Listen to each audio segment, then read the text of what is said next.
আপনারা জানেন সিলেট জেলা এবং মহানগর যুবদল কর্তৃক আয়োজিত আজকের আনন্দ মিছিলে আমাদের জেলা যুবদলের সংগ্রামী সভাপতিত্ব করেছেন। উপস্থিত ছিলেন আমাদের মহানগর যুবদলের সিনিয়র সহসভাপতি বেলাল এবং উপস্থিত ছিলেন আমাদের জেলা যুবদলের সংগ্রামী সহসভাপতি শাহ রুমেল আহমদ এবং জেলা যুবদলের সহসভাপতি মঈনুদ্দিন মঈন।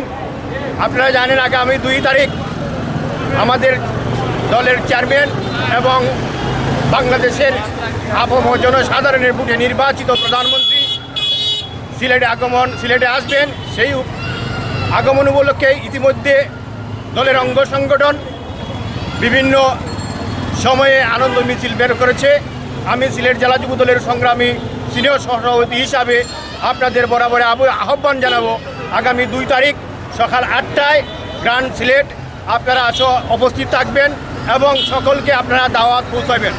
আমি আশা রাখি আপনারা আমাদের দাওয়াত গ্রহণ করবেন এবং সিলেট জেলা তথা সিলেট বিভাগের সংগ্রামী জনসাধারণকে আপামর জনসাধারণকে আহ্বান জানাবো যে আপনারাও আমাদের দলের প্রধানমন্ত্রী আগমন উপলক্ষে আপনারা উপস্থিত থেকে আমাদের এই আনন্দকে আরও আনন্দিত করবেন এই আশাবাদ ব্যক্ত করেছি।